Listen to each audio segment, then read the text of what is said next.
Hey guys, Colby here. Welcome back to another raid video.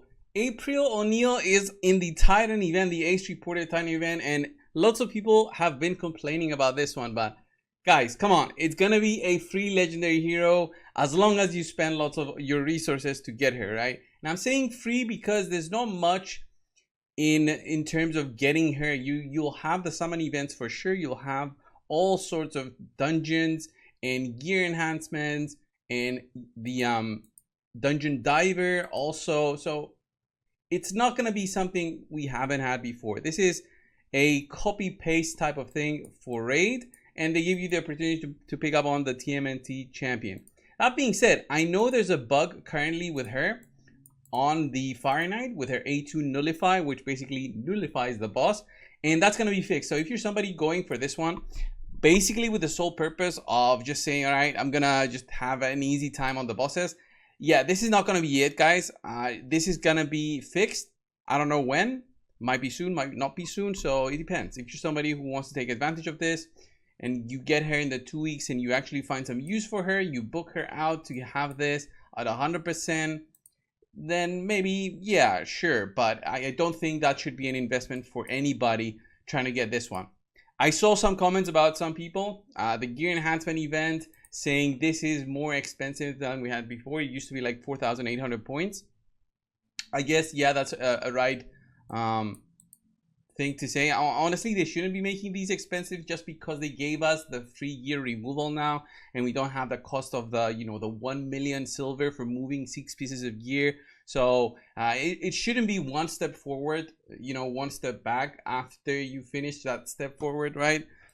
Clarium, I think they should revisit on the way they apply the point structure within their events and have it basically consistent. If you're gonna base it on the account level or something, or how long the account has been active in terms of just strictly time online or something, then you should have the events sorted in that way. But if you're just gonna have it as a clear-cut thing with all gear hunters, gear dungeon divers, what they called it before, but I guess they changed the name, they should have a consistent way of giving us these, or just clarify this is going to be a more easy type of champion acquisition, so we're going to give you lesser point requirements, and this is going to be a normal one, this is going to be a hard one. I would be more than happy with that rather than just having random points every single time we see an event pop up. Though I want to be honest, the Fire Knight didn't take me many runs to pick up the points, so it's you get something and you lose something because this one's a turn attack, so it depends also on how fast you can do these. But it's not that you're gonna be clearing it out in the minimum amount of turns needed in order to get the maximum amount of points. Not many players out there are gonna clear it in 30 turns, and I think I cleared it probably in 100 or something. I want to say the highest one, lowest turns 24. I don't know what happened there, but yeah, I thought it was going to be 100, but 24 is my lowest turns. I guess this team works, but it's not a consistent one. Oh yeah, okay. I saw this one. Leader selected has no aura skill. I thought it was going to be for my team, but yeah, it's the boss. So overall, I like this sort of events that are popping up. The way for us to acquire these champions, like the TMNT promotion. It's been hinted everywhere basically that we're gonna have Leo as well. It's gonna be Leo, right? Yeah, it's gonna be Leo offered in some sort of a path event, but we haven't seen any actual news on it yet.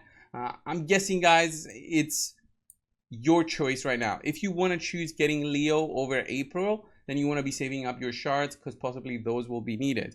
If it's going to be something like champion training and you got to get like 100,000 points for him, it's a different sort of investment. It's going to be heavy on the energy and your gems to be able to get him, right? So I don't think it's going to be so difficult to acquire both of them. I don't think they're going to do them back to back, but again, you gotta weigh it up. If you are, especially like a free to play, you don't get any sort of resources, you don't even buy the daily pack for gems, then you should be saving up your resources for things that you'll actually use. So you'll have to weigh in whether Aprilioneer or Leo are going to be something that changes your account, or if none of them, just save it for the next fusion that will come, because we're going to have fusions all the time. We're going to have a fusion for Halloween. We had one for Oktoberfest. So it's these things that follow up every single time they push these events. It's a way for them to force, in a way, force you as a player to use up your resources. So it's not something we don't know, guys.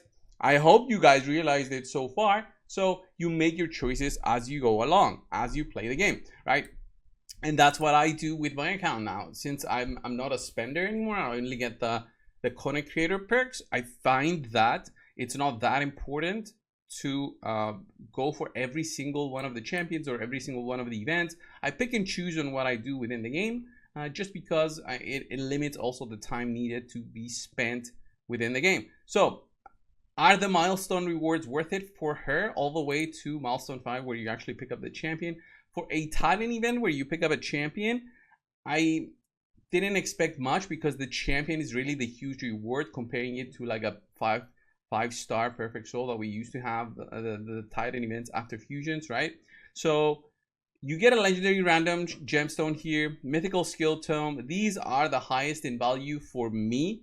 All right, the gemstone and the mythical skill tome. The mythical chaos ore, this is very random, because you also need to have the mythical item rolled up so that you have the chance to actually use this.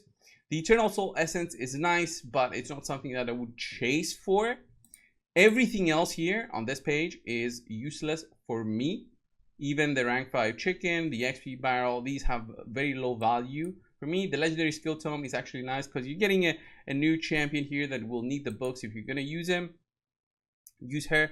And then if you look at milestone 4, there's nothing really here that screams and, you know, pick me, other than the legendary skill tome and the epic random shape gemstone, right? Everything else is all right. Primal shard here is the best one. Maybe the haste glyph, but not really for me for the milestone 3. Milestone 2 obviously has like 0 rewards that are worth it, except for the relic, which relics actually give you like the opportunity to improve your champion. So if you're not somebody who's doing Chimera, if you're not going to go for the ace reporter, at least get the relics, guys, because these actually help.